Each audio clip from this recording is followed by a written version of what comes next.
Hello and welcome to the Rolando Estocada channel. My name is Rolando, and today's episode is a follow-up to the popular stick and sword methodologies of the Filipino martial arts on my channel. So today we're going to be covering two things. One of them is the broad overarching strategy between stick methodologies and sword methodologies, and also the differentiating footwork so that you can achieve your success in implementing either a sword strategy or a stick strategy. So I really hope you enjoy. Do stick around and stay tuned.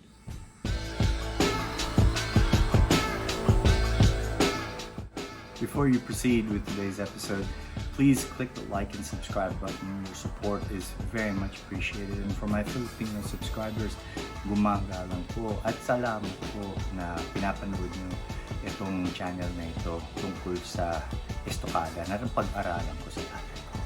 And what I just said there was thank you to my Filipino subscribers for their continued support and for viewing the art that was passed on to me by my father. So thank you very much. Gumagalang po and salamat po.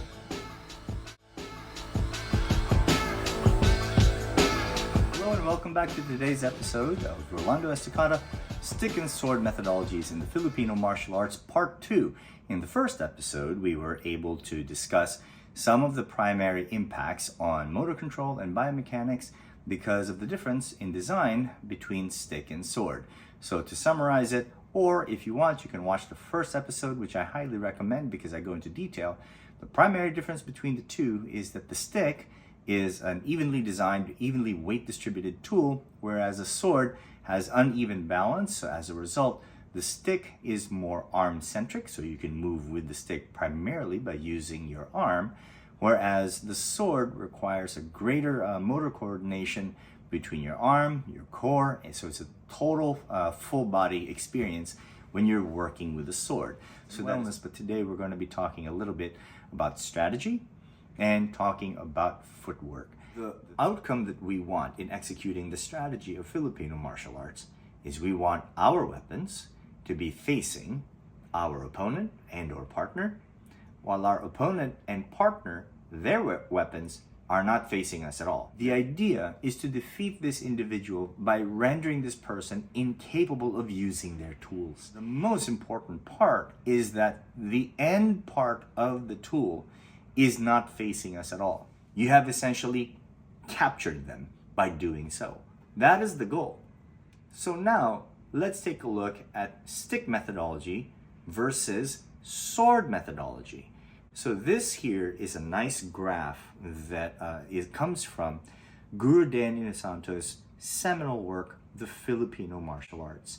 Here he talks about the stick, and this is the entire range of motion wherein the stick can actually do the majority of its harm. And according to this specific theory, the stick can do the majority of its harm when it is at its 0 point, meaning when it's now facing you and has fundamentally achieved hitting its target. Anywhere before that or anywhere after that is considered a relatively safe zone for just one reason. The stick and its impact point is nowhere near you. So let's take that into consideration. The safest areas in that entire zone is when any point in its trajectory where it is not facing you. What you're doing is trying to manage angular striking by either being early in the movement or being late into the movement. This is the critical point around strategy and footwork as it relates to stick and sword methodologies, but specifically with the stick. You're not occupying center line. So the reason why we are not occupying center line, because the primary techniques that relates to Filipino stick fighting are arcing movements. These are quote unquote slashing movements. So when you're moving with your partner and now they are swinging, you want to be able to V-step into their technique or V-step after their technique. If you come in early, their weapon is still pointing in a direction that is not towards you. And if you come in after, it is the exact same thing. So you are using some form of V-stepping to do this. Now, let's take a look at sword methodologies. If we take a look at the sword, let's take a look at this picture here with a kendo practitioner. Let's take a look at this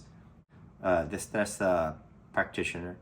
Note that they are now using the tool to point at their partner and or opponent. So this is an important distinction because one type of footwork looks at angular accommodations, while one piece of footwork requires occupying center line. For this portion of the episode, we're actually going to start with sword strategy and sword footwork. So one, occupying center line is imperative because that gives you the advantage. It gives me the shortest amount of distance to travel rather than taking it from out here. So center line theory is far more prevalent in sword work as a result of its design. But there is another consideration when it comes to footwork execution as it relates to the sword. And it goes back to the first video, the design of the sword itself. When this sword falls forward, catching it with the wrist is very uncomfortable. We move the sword and we feel it fall. In order to redistribute that weight, our hip gives. So now you see this hip hinge. It's very difficult to be hinging at the hips and creating angular movements at the same time. It's hard to move in the sagittal plane and twist at the same time. You tend to find when you are sparring with a sword or a trainer's sword, this is the footwork that you find. There are small angulations that occur in sidestepping and maybe some twisting. But the whole time, the movement of the sword and the movement of your body has a lot to do with simply occupying this space because you're trying to get that strike that gets in wherein you can now occupy center line. So really good swordsmanship requires one, occupation of center line so that the tool can get closest to the opponent with as minimal effort, but also this type of conservative footwork is what you tend to see because you're also trying to manage the movement of the sword by staying, just like in the first video, by staying core centric. Now let's move on to the stick. Because the stick has its entire section that can be used as a weapon, but in addition to that, the weight distribution is relatively even. When I'm moving with the stick, I don't have to worry about balance with the stick. I don't have to catch it with my core. I can hip hinge if I want to. I can hip hinge and actually create better distance to reach. That's one technique. I can hip hinge and twist at the same time. So now my movement in terms of footwork, body angulation, and posture is far more varied because I can occupy center line in different ways. Because I can switch the tool and the weapon and its position. This is a staff. Now it's a sword. Now it's a stick. I can V-step and hit to this side. I can V-step and hit to that side. I can come forward. I can create an angulation to hit the weapon, come up, double, abanico, come up, and come down. In sword methodologies, the hip is technically locked so that it is now managing movement primarily in the sagittal plane to maintain postural integrity. But since you don't have to do that with the stick, you can now move in the transverse plane. You can twist. So now that you can twist, you now have other opportunities and other angles. And you can accomplish different things as a result of this kind of movement and this kind of footwork. It is now far easier, in my opinion, to get behind your partner or your opponent because I can now move very differently.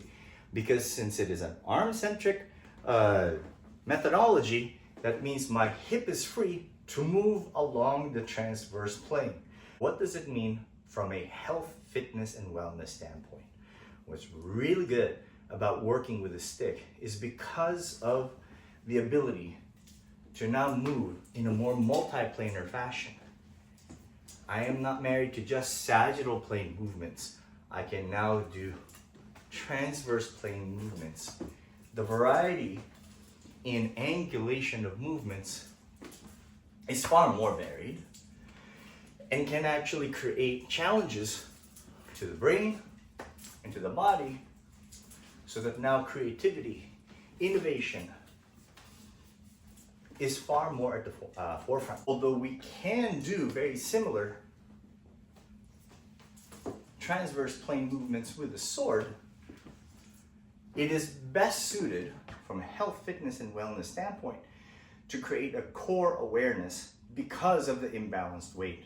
So what you are now working with is a tool that forces you to be more aware of your core as it relates to where the sword is moving in space. Your core is actually determining where your sword lands. Note the tall posture. Note the conservative footwork. Note that my entire body is moving as one. The spine is relatively erect. Not only are you seeing twisting, turning movements along the hip, you may see some of it in the shoulder as well because of the ability to hand off. So you're seeing other joint actions, shoulder decoupling, spinal undulation, twisting along the foot ankle complex, which creates a richer feedback environment for your body. This is a different type of health practice when you're working with the stick as it is with working with the sword. Both of them are very good for Filipino martial artists and for anybody who wants to maintain good athletic tone with their body. This is why the stick and sword, in my opinion, are premier health and wellness practices for all martial artists and for all athletes, because it adds multiplanar complex movements with the stick and greater core dynamic training with the sword. I do want to thank you for watching today's video. I really hope you enjoyed it, and I really hope that some of the key takeaways from this episode is something that you can integrate into your practice. We are all martial artists, we are all Filipino martial artists, and my hope is to be able to contribute as much as I can for the growth and success of all martial artists and all Filipino martial artists. And by passing on these stick and sword methodologies that I've learned with my own experience, but also with all of my various instructors, my hope is that we can all do better as practitioners and continue to improve and to continue to enjoy our beloved practice of the Filipino martial arts. So once again, thank you very much. Gumagalang po. Salamat po. This is Rolando Garcia III of Rolando Estocada. Thank you for your support.